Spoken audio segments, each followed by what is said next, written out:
Hello and good evening, dear all, dear friends of MCBW, dear friends of BMW, and dear friends of Die Neue Sammlung. A very warm welcome to all of you, and I think we are all happy to have you here around and for this hopefully great evening. The subject of this evening is new modes, new collaborations. We want to question the combined quality of design. We want to question the possibilities and the potentials of a new interaction between people, nature, and technology. We want to discuss our responsibility towards resources and about a better use of it, and if it might be able to create new sensory impressions. And now please let me say a big, big thank you to our partners from the BMW Design team. Jessica Covey, next to me, Holger Hampf, Adrian van Hooijdonk, Ludwig Engel, Micha Martinus, Katrin Mechler, Stefanie Schild, and Hannes Ziesler. Thank you so very much. It's a wonderful pleasure to have the possibility, the opportunity to work with you together. Thank you so much.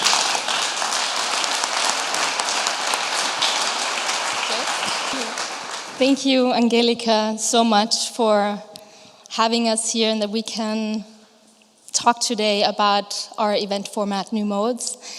We, as designers, are always so curious about the world, about how do we stay fresh, how do we stretch our minds, our mindset, and discover new perspectives. And design is about curiosity, and it's about new adventures and also being vulnerable. And what's the best way to be going on a new adventure than with a partner? And we're so happy to have you as a partner, Die Neue Sammlung, Angelika, but also the Futures Collaboratives. Thank you so much. And Quentin, please welcome, and the panelists, and we're really excited for tonight.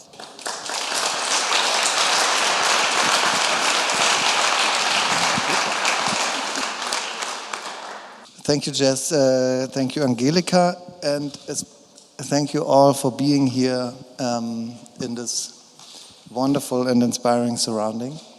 I would do a very brief introduction of all of us. I think it's important for understanding the different perspectives that we would bring in to this talk. My name is Quentin Walisch. I'm a member of the Futures Collaborative. We are a thinking partner for, let's say, progressive corporations in the field of technology, urbanism, design, hospitality, mobility, and empathy. And we are happy to have been working together with the BMW Group Design over the past years and to curate the series New Modes together with the Neue Sammlung, which finds its second installment tonight.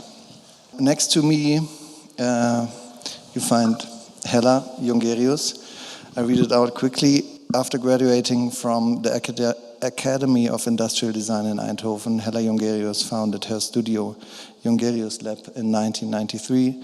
Since then, she has been researching and developing products, collections, and interiors for renowned international companies, including textile designs for the upholstery fabric company Mayharam, the interior design of the Delegates Lounge of the United Nations headquarters in New York, cabin interiors for the airline KLM, and the installation color recipe research at the invitation of curator Hans-Ulrich Obrist for the MAG in Vienna, and the installation A Search Behind Appearances, a cooperation with Louis Schauenberg, commissioned by the Serpentine Galleries. Hella's designs combine the latest technology achievements with craft techniques, some of which are centuries old. She explores how to improve design's mediating role between people and the world. And as I've learned, your father used to be a farmer, right? Yeah. Hella, welcome on stage.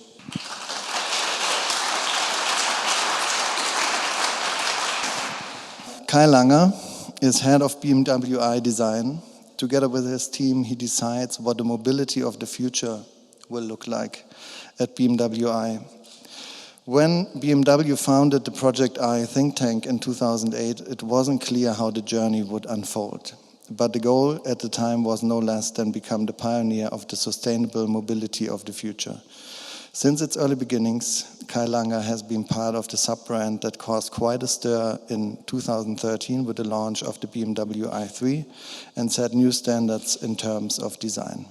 And as I found out before starting his career in automotive design, you could tell by the outfit, Kai used to play in a punk band, right? Kai, thank you for joining us tonight. David Zilber is a professional chef, food scientist, author, and photographer who hails from Toronto, Canada. He has worked in some of the world's top kitchens since 2004, most notably serving as the director of the fermentation lab at restaurant Noma in Copenhagen, where he employed microbes to transform familiar foods into bold new ingredients.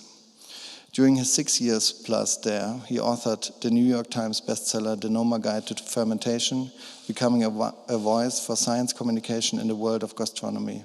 His joy for sharing knowledge has led him to teach and lecture at the likes of Harvard, Cambridge, and Stanford universities.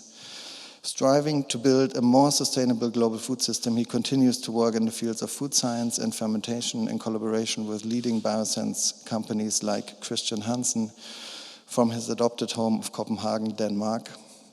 David, you have recently stepped into the realms of being a father, right? A perspective that we might bring into the conversation later. David, it's great. Pleasure to have you here.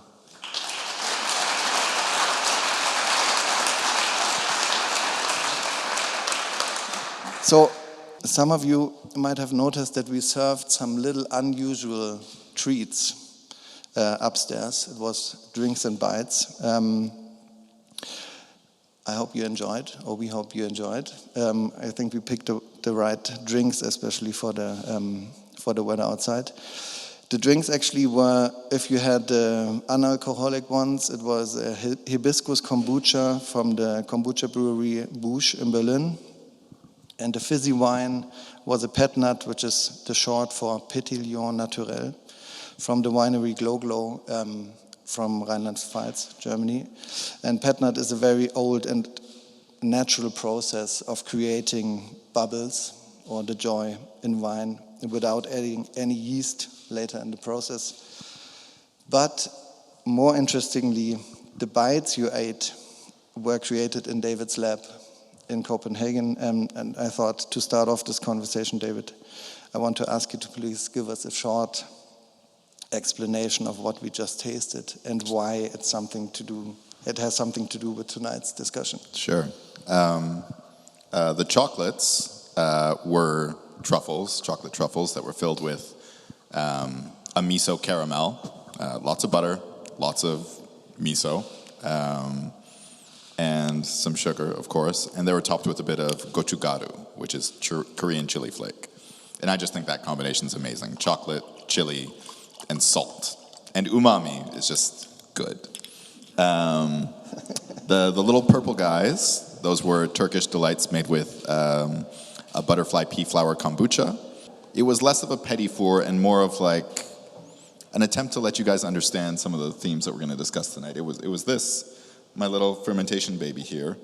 This was once upon a time a pot of rice.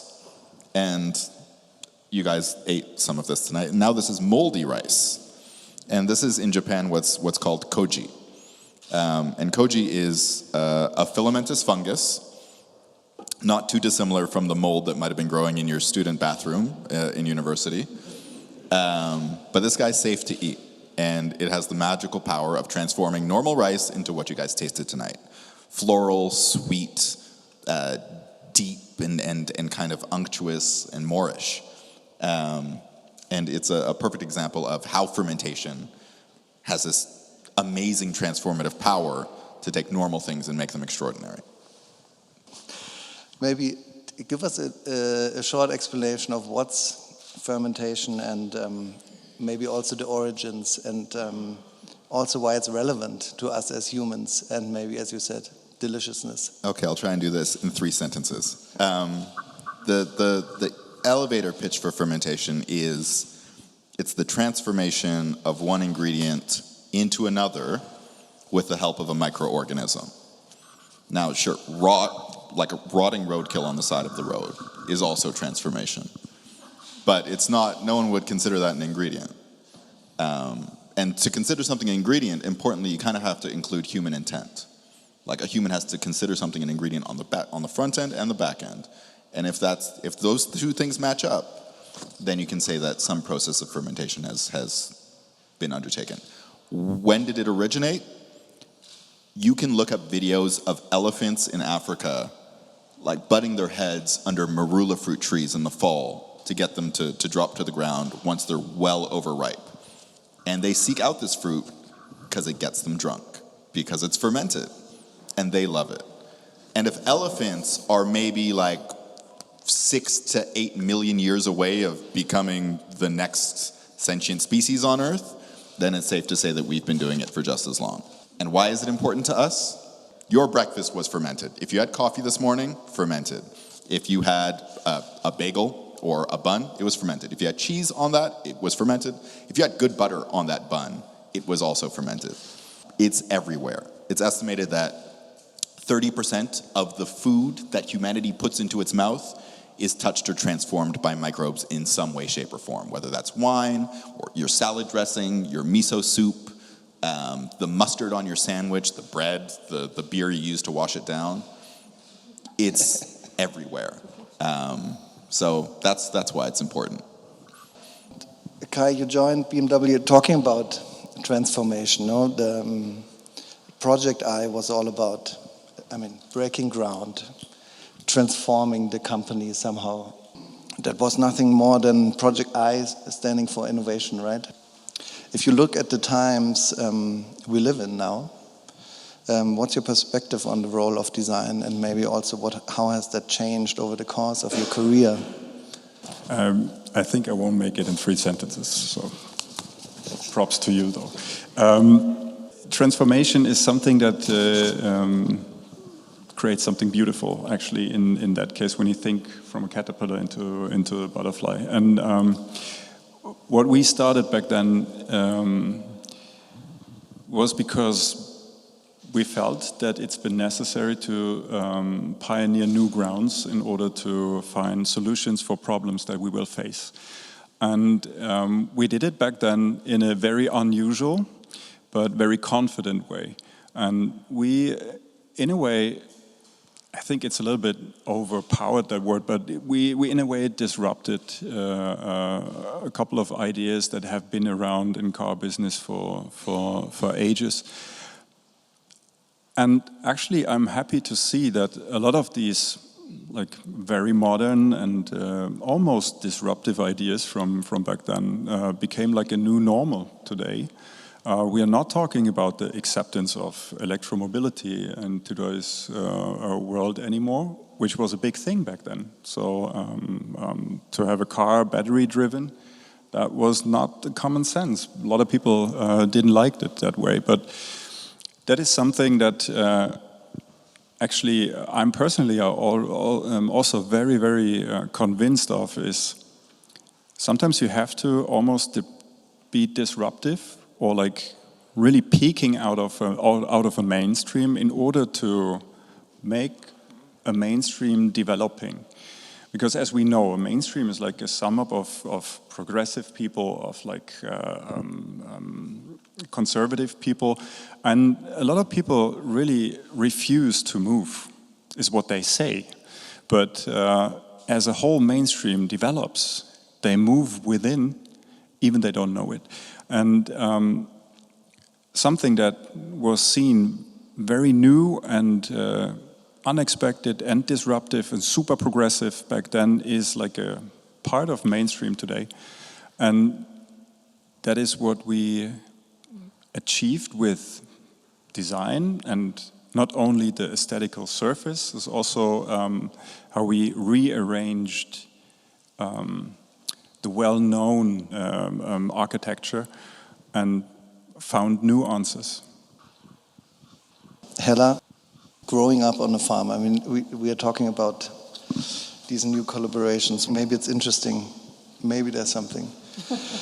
Being a child on a farm in sync with nature, in retrospect, how do you think somehow that childhood influence is somehow influencing the way you approach your projects today?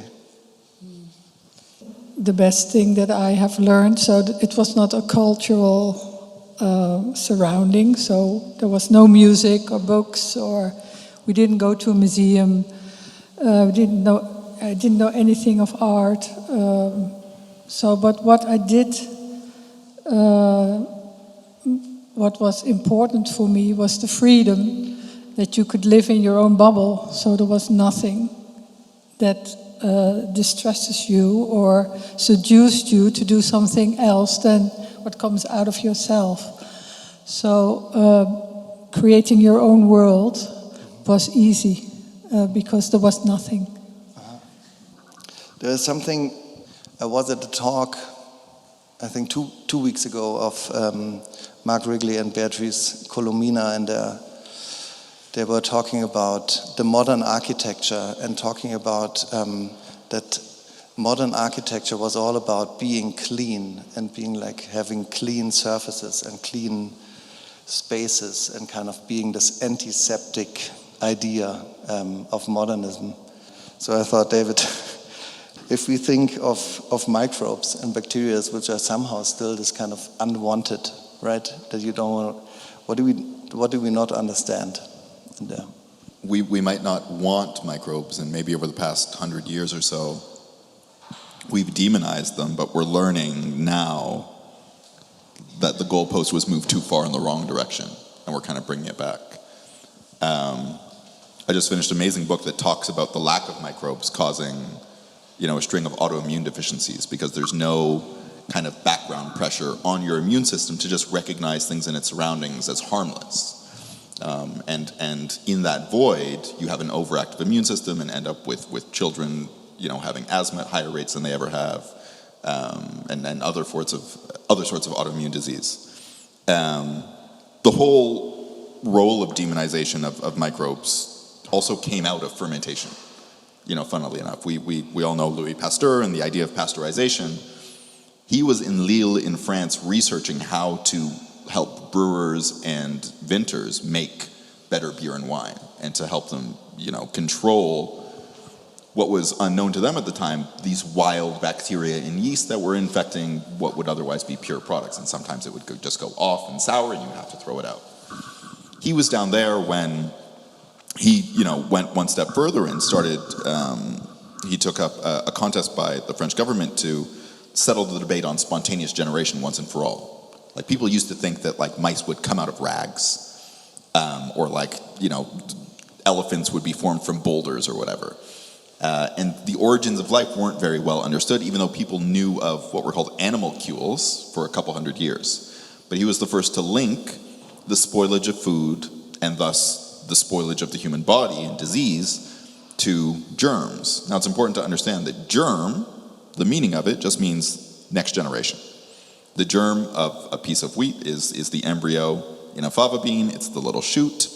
And that's what was meant when germs were first described as, if there's life around you, it can end up in your food and beget the next generation. And then at the same time, the hygienicist movement, which was the understanding that wealth would keep you safe from illness, like cholera or consumption or dysentery.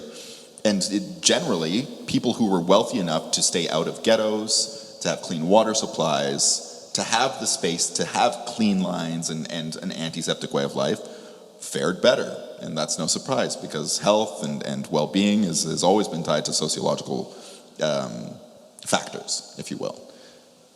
This was coming to a head at the same time that Pasteur put forth his germ theory, and the two kind of came up together and couldn't be disentangled.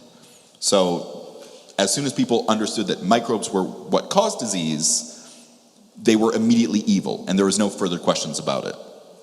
Pasteur himself lost his daughter to one of these very preventable diseases today, and that also kind of drove him to become an advocate and a champion of the demonizing, if you will, of the very forms of life he helped discover. And like I said, today we realize that we've gone too far. My girlfriend grew up with a super clean mom, who whenever she comes over, she's like trimming my plants and like wiping down the counters and stuff. And my girlfriend has asthma and a ton of allergies. And I was a kid that played in the dirt and had none. Hopefully I'm gonna throw my child in the dirt when he can learn to walk, and he'll end up like me too. But it's important to understand that the microbes that cause disease are few and far between. And ironically, when we over-clean our surroundings, when we make things too antiseptic, we kill everything, but most of the microbes are just taking up space, and they serve no danger to us. But when it's just a blank slate, you have the off chance of bringing in a pathogen that now has no competition, and away you go, you can get sick. Or in the case of your immune system, there's no more interaction with the world around you, and it doesn't know where the line is, if you understand what I mean.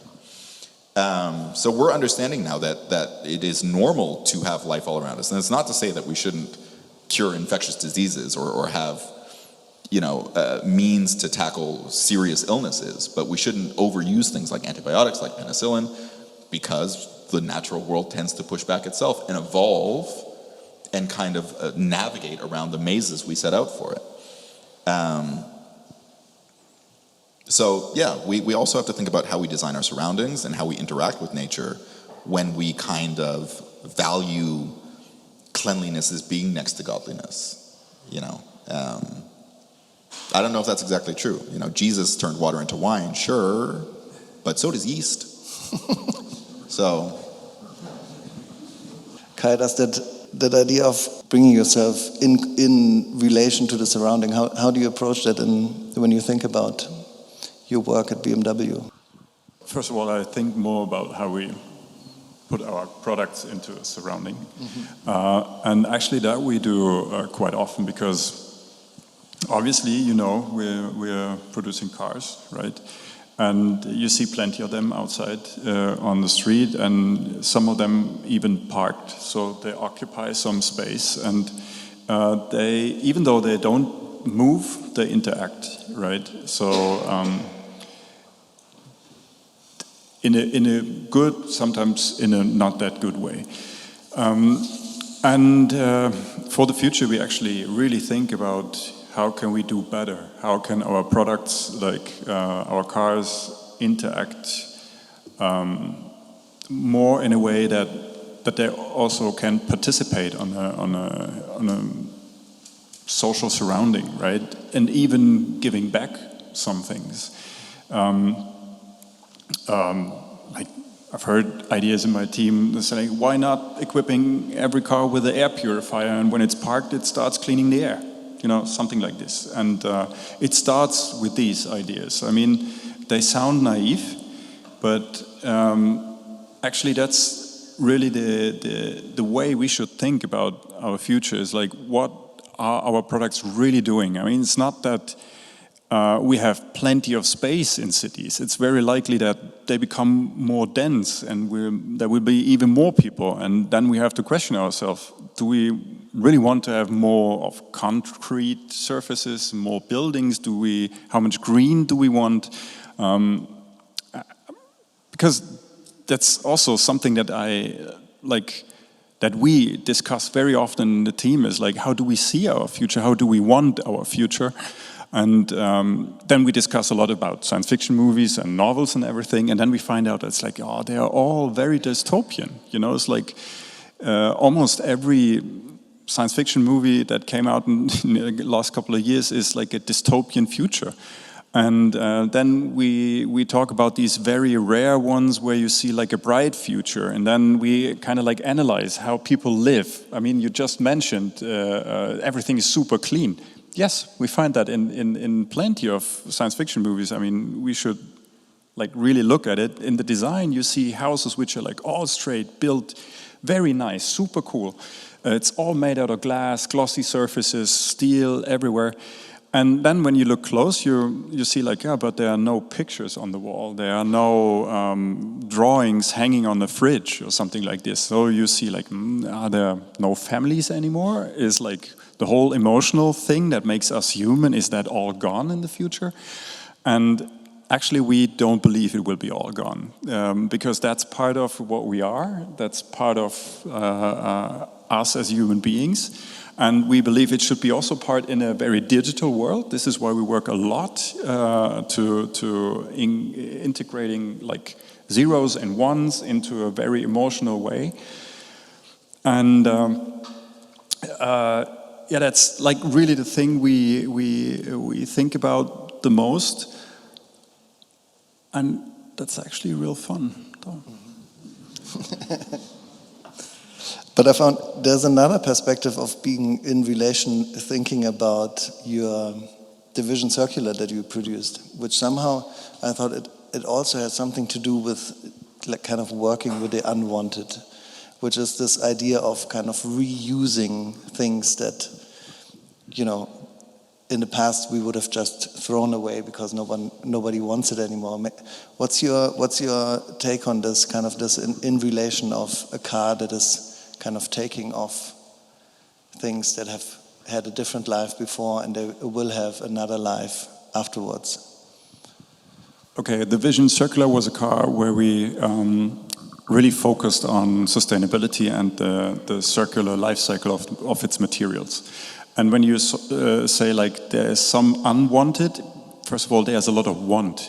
There's a lot of materials that we want back, you know. So talking about circularity means like I mean, I'm pretty sure everybody knows that you have one material and you want to have it back after the product is done, and you want to reuse it in the same kind of way. That's the ideal picture of it. But coming back to the unwanted, I can give an example of so-called unwanted. Especially in that car, we used ocean plastics for the fabric that was used for front seat and the rear seat, and that's something that none of us would consider being part of a premium car, right? Because it's basically trash and somehow unwanted. So then you have to think like, we really want to use that, coming back to the want, we want to use it because that's actually what we want to achieve, like really taking care about our environment and being sustainable. So how can we add a value that's been that the material itself is then accepted in a premium, almost luxurious product? So we came to that point that you can use unwanted, cheap, unwanted, you made it up, let's say like these less attractive materials, and when you add intellectual value to it, you can make it premium, luxurious. So we came to that idea that we used the ocean plastic, made a fabric out of it, and treated it in craftsmanship like we as a fabric that we know from back in the days with Louis XIV. And so it's like a king's-worthy material, how it's been crafted, but when you look at the material itself, it's like very, very cheap and basically trash from the ocean. But we believe that we added intellectual value to it and brought it up a step that you can use so-called, you made it up, unwanted materials and bring it into a whole new context. I think when I listen to Kai, it's also this idea of, you can't translate it in English, it's a German word, it's called Kulturtechnik, no? I found out that actually it stems from agriculture, which maybe is the link back to your childhood. But it basically means that from agriculture it's about cultivating the ground with techniques to achieve better and kind of tastier results. So if we take this idea of Kulturtechnik and maybe also this idea of weaving and these very traditional techniques, what do we have to develop or maybe revisit? What kind of tools and techniques to cope with our future? So weaving is a topic that is for a longer time on my desk and in my a topic that I'm interested in. Not only that, because it is a craft that is for a long time in our culture, so it's a cultural material. Within every culture there are different ways of weaving, there are different patterns, so it is a very rich craft. That's why I'm interested in it. It is a very simple technique, so it is one up, one down. But it has this binary thinking behind it. So it is a Jacquard loom was the first computer. What worked for the first time with programming from the zeros and the ones. So that's an interesting way of looking at this computer language and also at weaving. And I also find it very important when I choose a certain topic that it is relevant for today. So the relevance for me is that weaving and textile, we are really losing this skill and this craft because of fast fashion. Because within fast fashion, it is in the name, so it has to be very fast. Which means that there are all the constructions that we know of out of the past. We are losing this knowledge, but also the looms are so efficient, so it has to go in a split of a second up and down, and the materials are very cheap. So we are losing this culture, and that's why I want to start weaving. And I'm also interested in how can we bring this old crafts into a future. What could be a future for weaving? And because weaving and a piece of textile is the most lightest and strongest construct, I think it has a great future.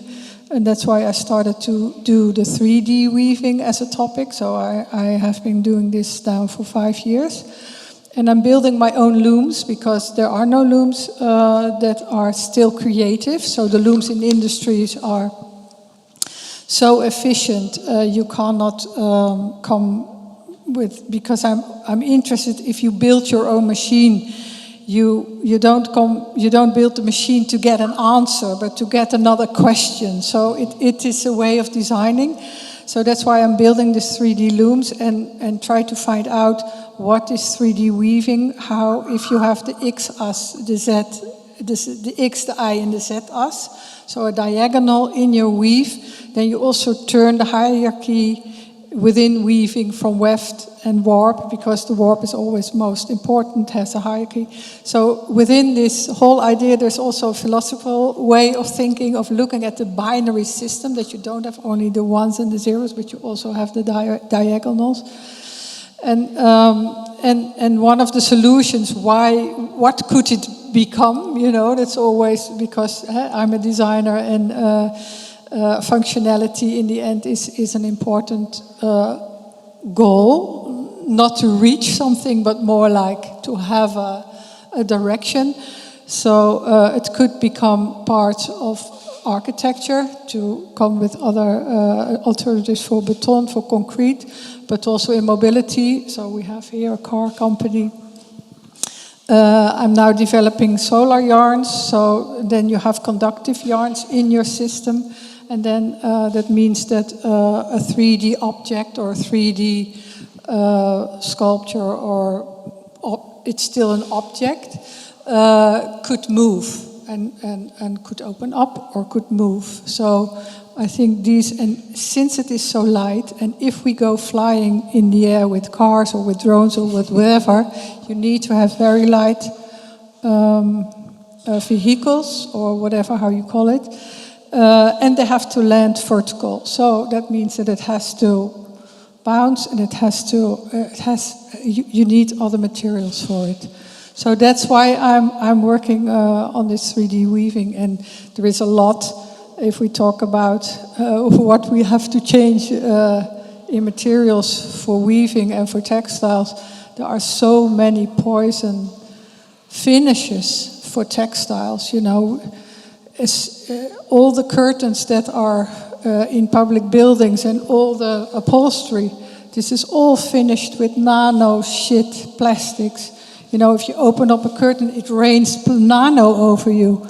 So, and since there are the rules are so,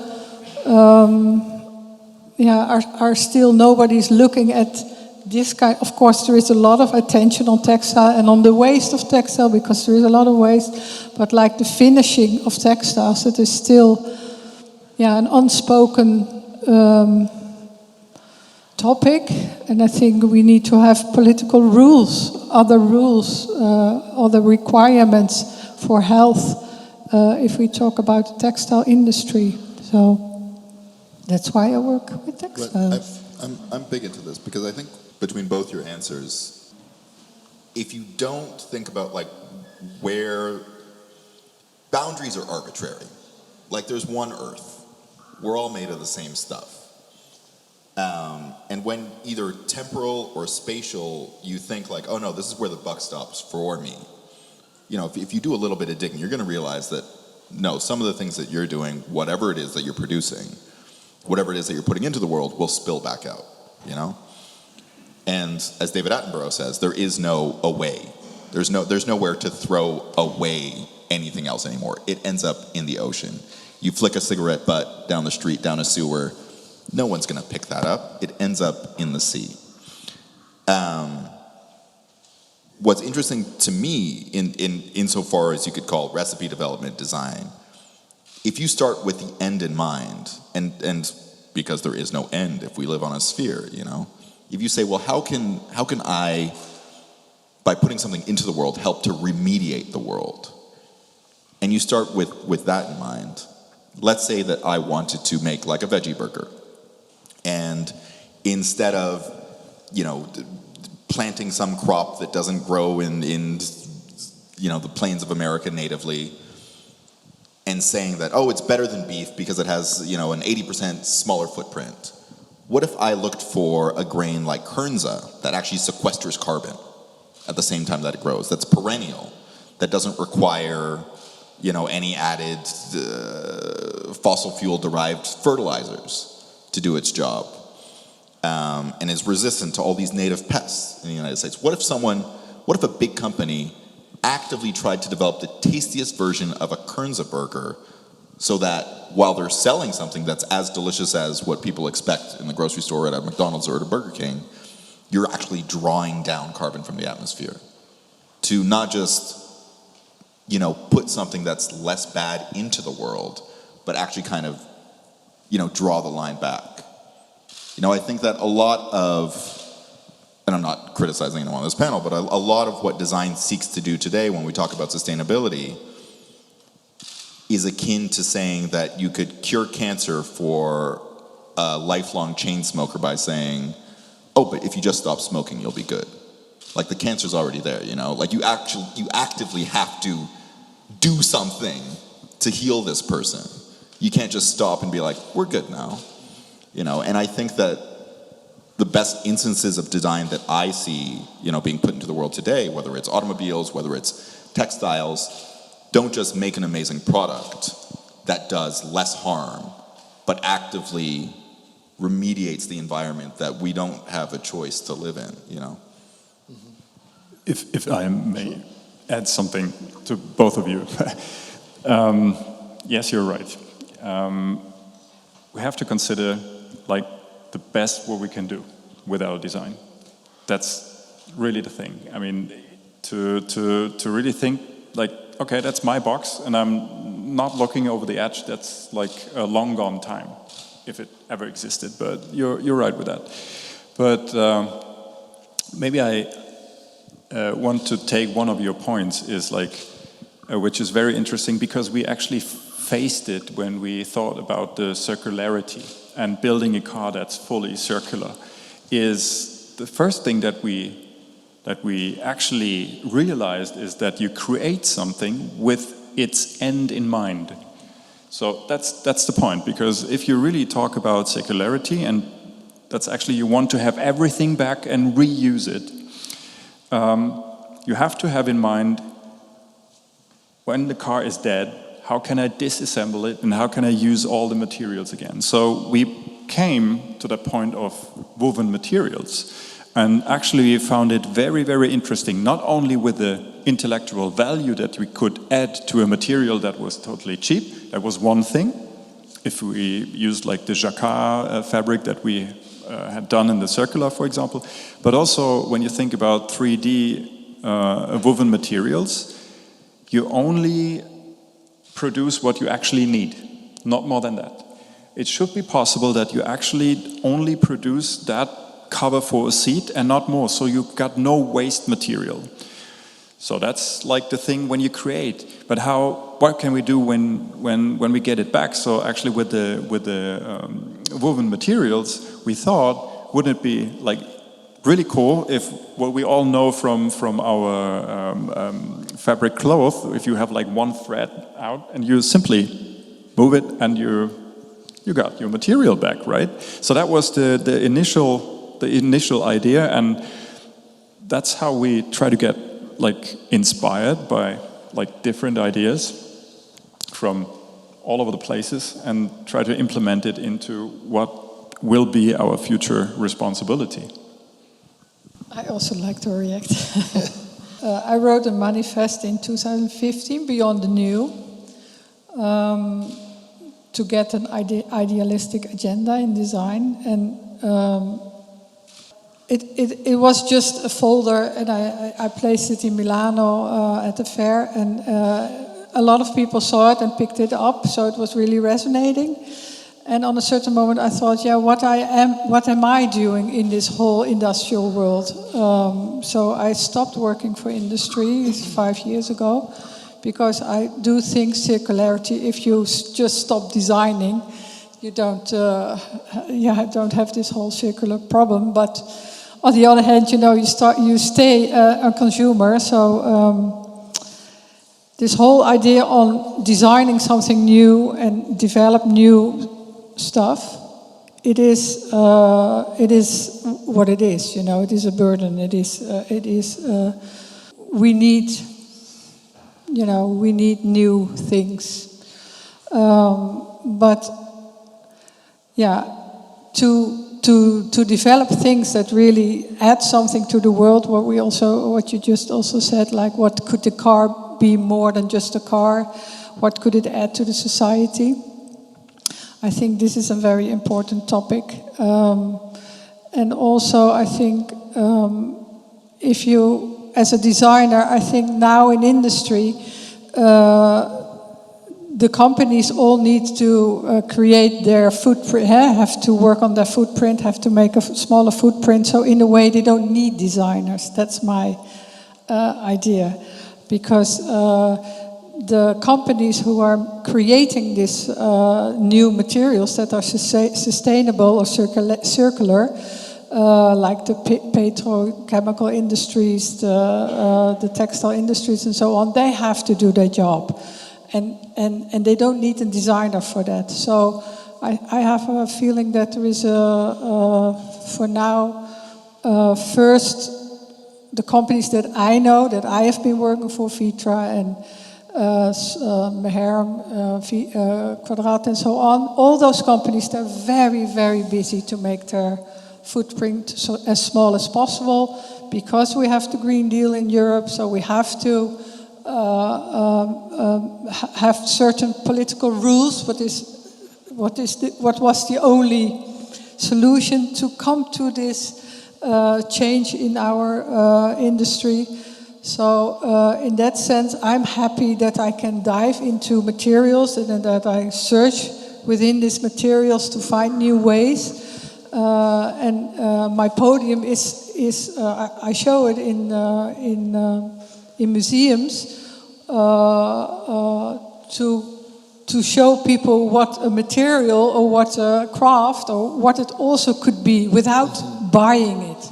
So another way of looking at a product or at the material, so you communicate not over somebody's purse, but you communicate on a more cultural or other type of level, and find ways to understand the different layers within an object. So that's why I stopped doing the work for industries and dive more into research materials to have another way of communication with consumers or audience or people, humans.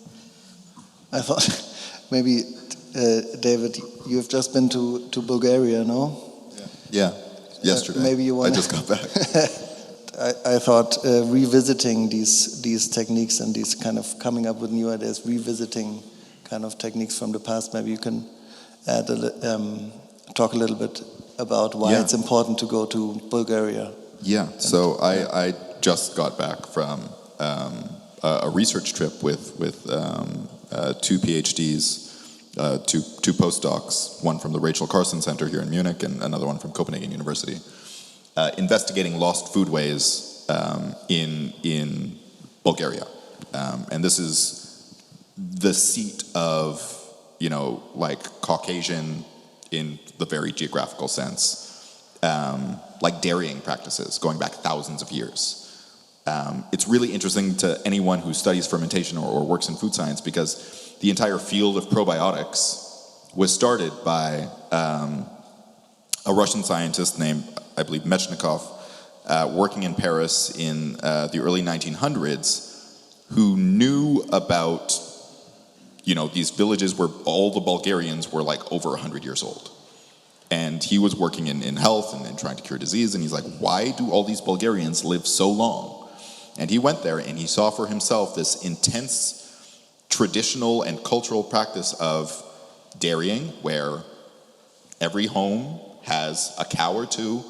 They milk them in the morning, they'll go out to pasture in the mountains, they grass feed all day, and while they're out, the matriarchs in the home are turning that milk into yogurt.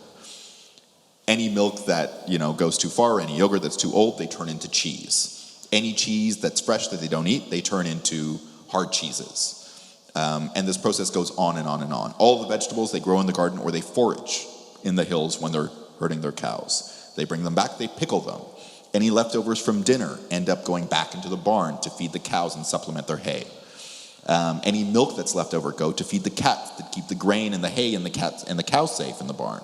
And you have this intense network of reciprocity where, yes, these people are herding cows, but just look at the math. You have a family of four, and this is the family that I was staying with, a grandmother and a grandfather, and their daughter lived just down the street, and their son still lived with them and went into town to work for a shipping company during the weekdays. They had one cow, but everything they needed to eat was right there in their home. They had their cow, they had their yogurt in the morning, they had their cheese in the afternoon. And right off the bat, you're like, oh wait, if everyone lived like this, the problem of like animal agriculture and the fact that there's 10 billion cows on Earth, more cows than there are people, would shrink, and all of a sudden there would be 2 billion cows, and the worst parts of animal agriculture would shrink with that ratio too. And the point is that this network of reciprocity, these people care for their cattle like family. We were interviewing the grandmother, and we asked her, it's like, how do you think about your animals? And she's like, once when a cow got sick and we had to kill her, and I cried, and the meat was there, and I had to cook it and preserve it, and I couldn't eat the meat. And that's not to say that like death doesn't happen in these communities. Like if you raise a male veal, unfortunately it has to die at the age of 3 months so that you can harvest its rennet so that you can make 3,000 tons of cheese. Because it's not going to give back later in life. One bull is enough for the village. You know what I mean? So they have this understanding that, life and death is part of living. But they also care deeply for the animals that they raise and eventually kill. And in this network, you have this intense reliance on care and maintenance. You know what I mean? There isn't the search for the new. There isn't this disposability. There's the understanding that you can't eat cheeseburgers every night. Meat gets peppered through the meals, but in very small quantities. Maybe there's like 20 grams in your bowl, along with all the vegetables you foraged, but it's enough to keep you going. And that idea, seeing these networks of care really makes me think it was like stepping outside of time going there and witnessing all these things that I'm talking about, I'm describing as if they were happening 1,000 years ago. They're still happening today in some of these villages that are so small that they haven't been completely transformed or completely subsumed, or all the children haven't left to go work in Western Europe. But it really makes me think about the world that I came back to. Munich, Copenhagen. It was like culture shock. It really was. And I kept thinking, as soon as I got out of the subway last night, I was like, McDonald's was right there. I'm like, well, that's a lot of beef. And it just makes me think that these days everyone wants to build, but no one wants to maintain. You know what I mean? Everyone wants the new, the disposable, like you were saying, Hella, but no one wants to really ask the hard questions of what does it take to keep this cow alive for 15 years? And when you apply that sort of thinking to anything in design, I mean, when you think about what it means to be a designer, whether that's cars, whether that's furniture, you're asking yourself, how should the world be? How do I go into the world, take something that I can touch, that I can affect, and how can I shape it? How should it exist? We think that only extends to products, things that we can mine from the earth. But why can't it extend to relationships? You know what I mean? And the idea of circularity is exactly that.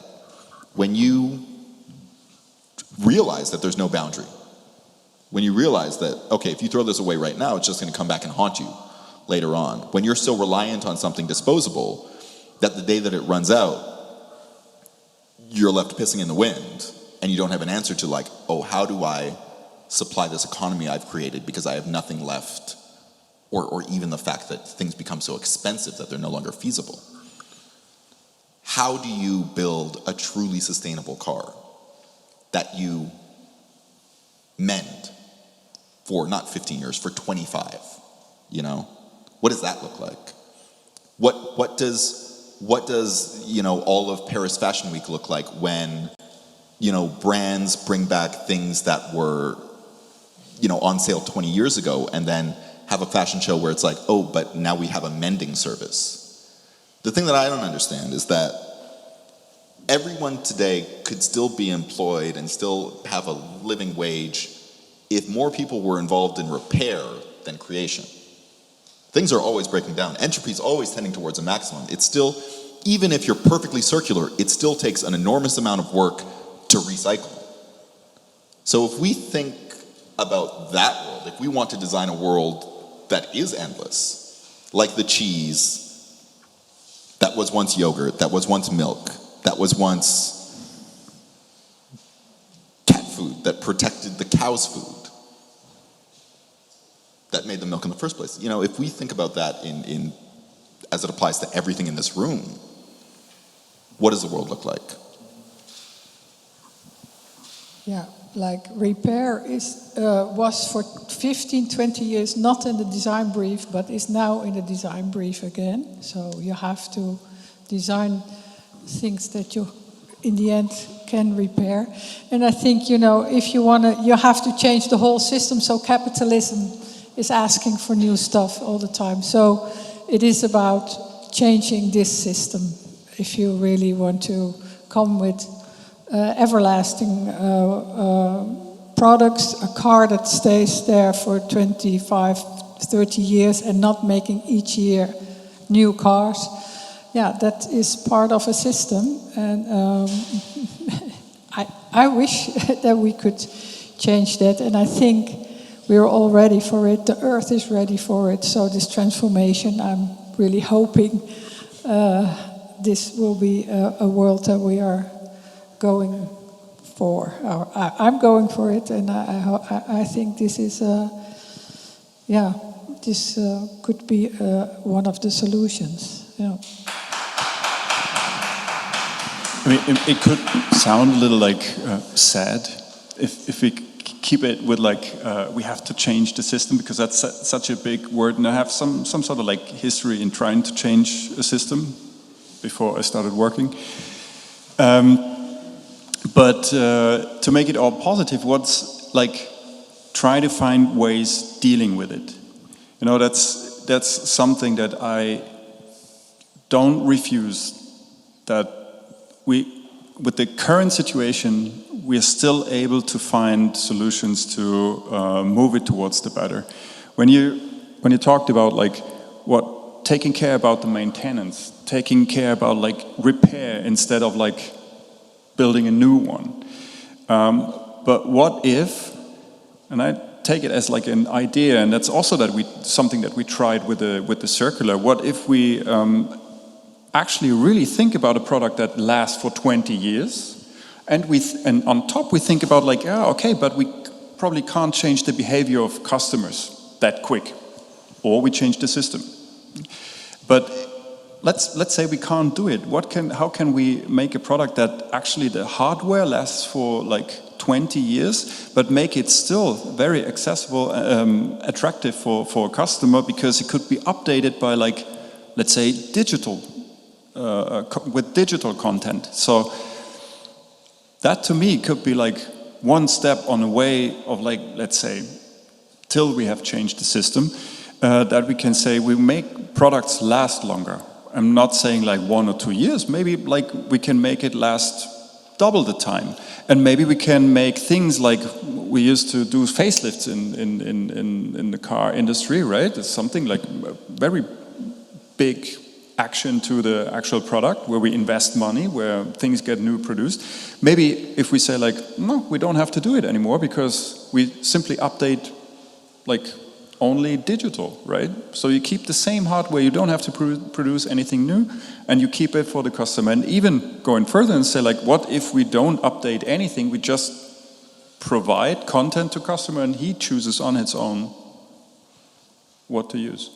So I still think that we can work on a better future with existing systems till the day we can change it. But has that idea of maintenance and maybe also this idea of these materials that kind of every material was something else before, how does that change the way you approach your projects and how? Of course it affects it, because first of all you have to really think what are the things that I have to update, or what I want to provide to customer to make it updatable. What are the things that we have to build in a way that it really lasts for 20 years? And then of course like things like a zeitgeist, or let's say a trend, is not that relevant anymore, because if we think like in a time span of 20 years, then we probably would have had like 50 trends. So which one do you follow now? So basically none of them. You try to make things like as neutral as possible, where you really know that it has to last these 20 years, but to be personal and like, let's say also a bit trendy, you actually offer then parts of the car that you have to design in a way that they are updatable very easily and without like doing or producing new hardware. Mm-hmm. That's like a complete different approach, and you really have to think around corners sometimes. Mm-hmm. But isn't that the hallmark of good design? Something that rests on the strength of aesthetic ideals for like decades and decades and decades, to the point where not only does it become a collector's item, but it's added something to the world that like can't be taken away. Not to chide BMW, but like I think the Porsche 911 is an iconic design that they've stayed relatively true to for 50 years, you know? The question is, did all the parts need to change? Or is there some way to settle on the ideal Porsche 911 that whether you're changing the guts on the interior, those headlights or those body panels or, you know, the rims or whatever can wear out, but in 8 years' time, Porsche will still be making the same fitting. You know what I mean? That would and actually they can take your old products and then recycle them, and then you kind of, you know what I mean? So you're working towards not this endless replacement, but a system of standardization where you found the best version of yourself, And yes, things will change, but they can change for the better. You can find new materials that still fit the old sittings. You have standards that work. You know, the bucket seats might fit, but now you're using something woven from 3D printed, you know, fibers or whatever it might be, and then you work towards that. I mean, for a farmer, like you said, Quentin, earlier today, like this is not news that you need to kind of meet the land where it is. You can't just keep pumping plants into the soil and expect to reap, you know, more than last year. Like, plants are greedy. They are built of matter. Those nutrients need to be in the soil, and if they're not there through natural means of replacement, you need to pump fertilizers into the soil to do that, and those fertilizers come from somewhere. I mean, fertilizer itself is like a fascinating kind of entryway into some of these ideas. Not to go full communist, but Marx had this great, okay, maybe I am. Marx had this great idea called metabolic rift. And this is like a fascinating thing I Googled a couple weeks ago. But the US in the 1800s passed a really insane act called the United States Guano Act that gave the US Navy full power to seize any uninhabited island in the oceans around America if it was sufficiently covered in bird shit. Bird shit that had accumulated there over centuries.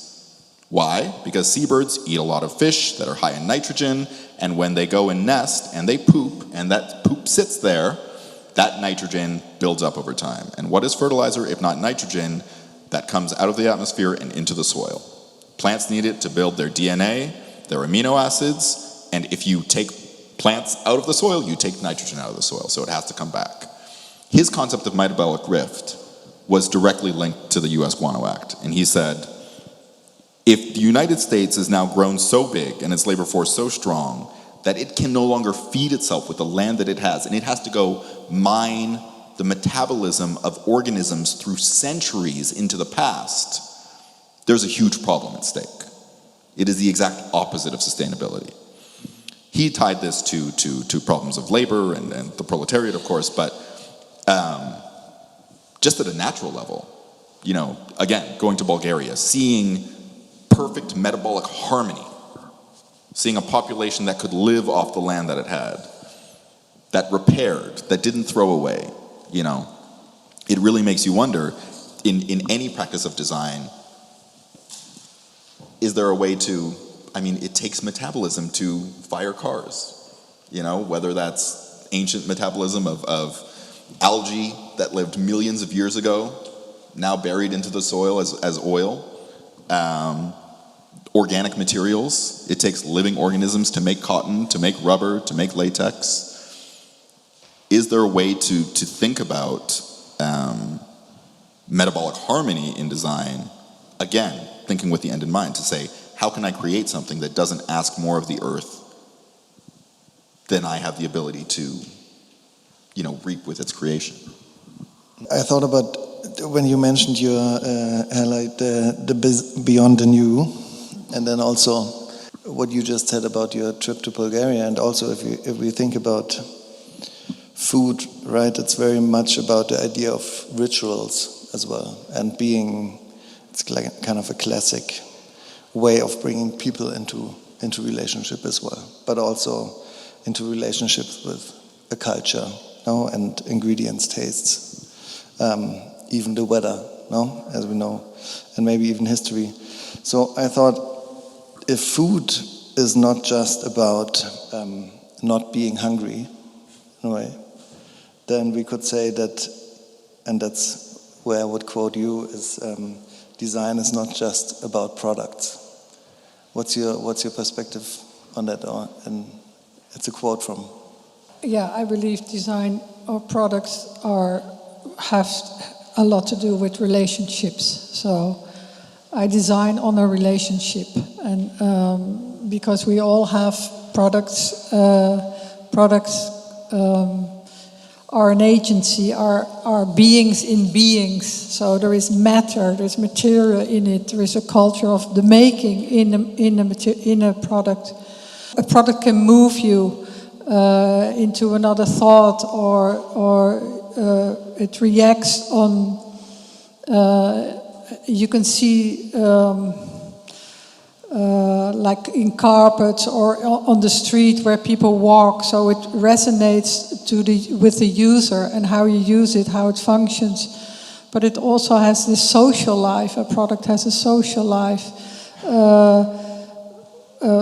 Let's, for instance, giving. If you get something from somebody, you know, within this giving, I think everybody knows in his house what you have been giving. Somebody has gave you. And this changed the whole product. So the social life of a product is a very important one. We are who we are with the stuff around us. And I think this is an important topic to look at, and also about tactility and texture. Since we live half of our life, or 30% of our life, depends on which generation you are, digital, so you're not in the real and the physical world, but you're digital. This is a world where it is flat, it has no materiality. The colors has a certain quality. So as soon as you are in the physical world, you have to build this relation, or you have a relation with your objects. And so it's very important to, as a designer, to look at this relationship and to see what communicates in which different levels within an object. I think this also, you know, waste, like we all have too much in our house. As soon as if you empty your storage or whatever, you throw things away, how it relieves you, and how much space objects can take in your life. So as a designer, you have to design the balance between being present in an object and be silent in an object. So there is this balance that an object doesn't shout, but it does communicate. So, and I think if the communication is healthy, also in the matter, in the materials,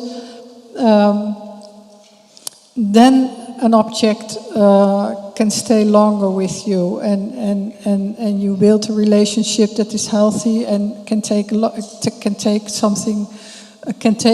it with you for a longer life. This is this project that I just did for Nymphenburg that's here in the hallway. So Nymphenburg asked me, this porcelain company from Munich, they have this dinner services, and they make those for over hundreds of years, and the new generation doesn't want to have these huge services. So the generation that is now dying have cupboards full of this 12 plates for soup and 12 plates for dessert, and you know, this a huge a huge waste or unwanted stuff, like if we talk about unwanted, and it's beautiful, it's a beautiful porcelain. So they asked me, could you make a design that we could add on the existing classic surfaces, ceramic surface. So this is what I did. I designed 2 different layers, 2 different patterns. One is dripping, so it drips glaze over the existing plates, and the other one is weeds.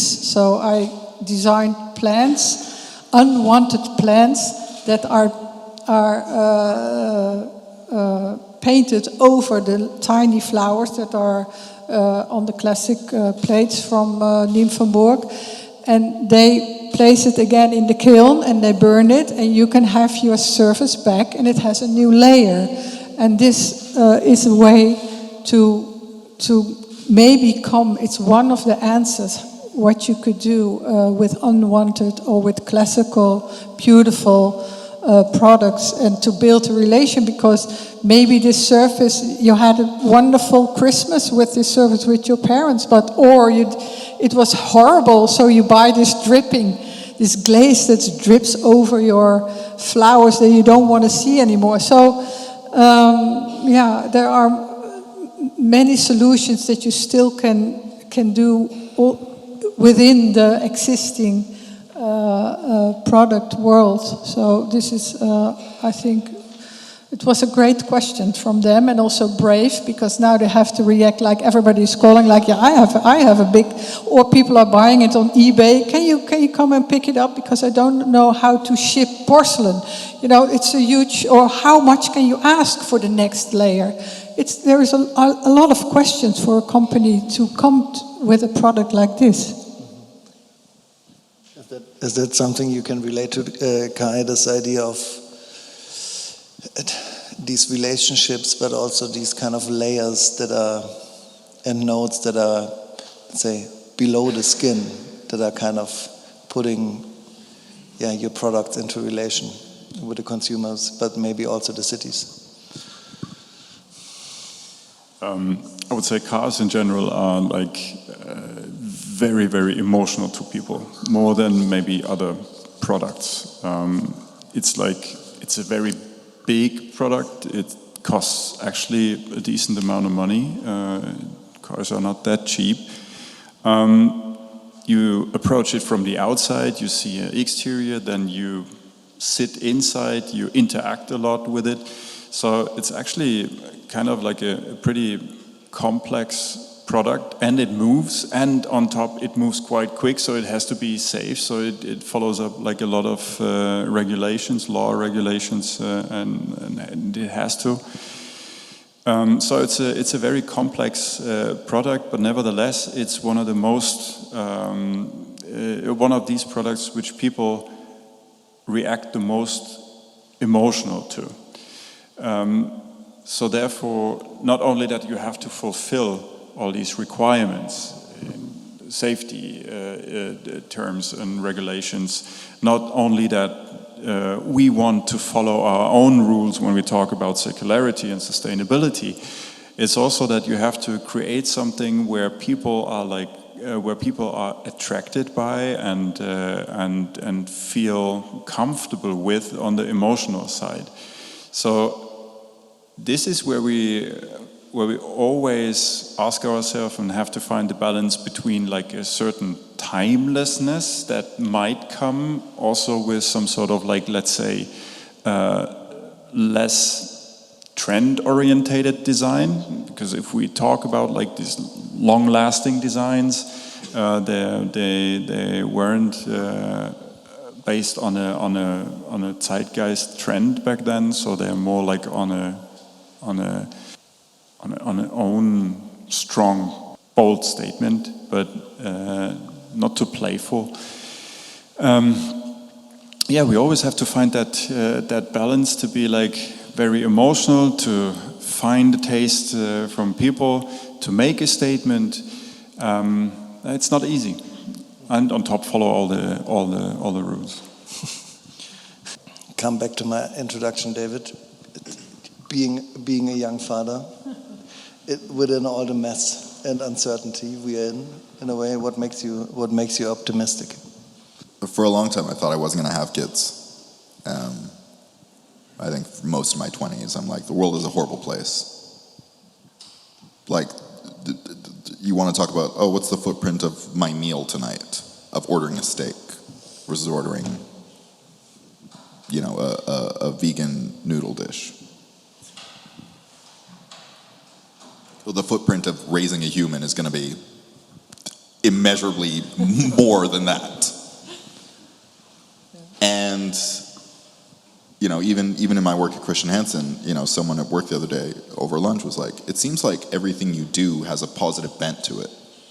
You're helping a seaweed farm ferment their seaweed so it would last longer, so that there was a carbon negative animal feed to help ease the pains of animal agriculture, or you try to make, get the shelf life of whatever veggie burger that's on the market now a week longer without the taste changing. with bacteria so that they have less waste in their system, so on and so forth. And I'm like, yeah, I guess so. And when my girlfriend was like, I'm taking my IUD and I'm not putting another one back in, I really had to wrestle with like, okay, are we doing this? And I thought, if everything I'm doing is trying to save the world or make it a better place, who am I saving the world for? You know? We want to think that there's some perfect ideal version of Earth that we could go back to, where we could undo the damage. But it's gone. Like, the world is constantly changing and humans have changed it plenty. And even if we find some way to live in harmony with nature, there's no going back to the before times. Whatever comes next is going to be different. But that's the point, is that we find some form of different that is tenable. In biology, the whole idea of Darwinian evolution, of selection and adaptation, depends on the idea of fitness. Not like I'm the strongest. Fitness in the biological sense means how many offspring you put into the world. But fitness isn't dependent on offspring, it's dependent on grandchildren. You have to make it more than one generation for your fitness to matter. Because if that happens, you have a chain of succession. If you have a horse that really finds donkeys hot and has 80 mules as offspring, it's not fit, because its offspring can't have offspring. And that's why you need to measure grandchildren. And that's the point, is that if we want to be fit as a species, we have to understand that it's not just about, this is mine, I'm gonna hoard I'm gonna be a prepper, I'm gonna hoard, I'm gonna build my big basement, me and my family are gonna be great. No, it's not about that.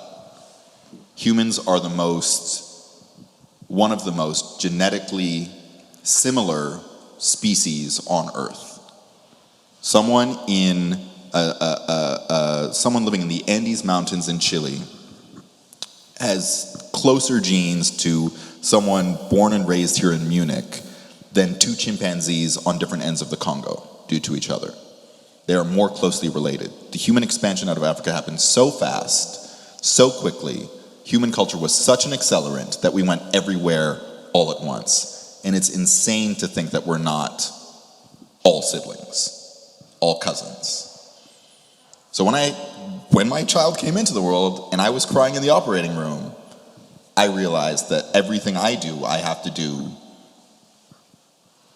not for him, but for him to have the same chance to think about the future of his grandchildren. You know what I mean? That continuation has to go one step beyond. And after everything I've learned, working with food, being taught by microbes how to live alongside nature and in harmony with it, and use nature to your advantage, not individually, but inclusively, I can't help but escape looking at the world as this one connected system, and looking at the world as needing these deep systems of care and reciprocity to be at the forefront of everyone's mind in everything they do. Because that's the only way you make it to see your grandkid's 9th birthday. Hallelujah. Hallelujah.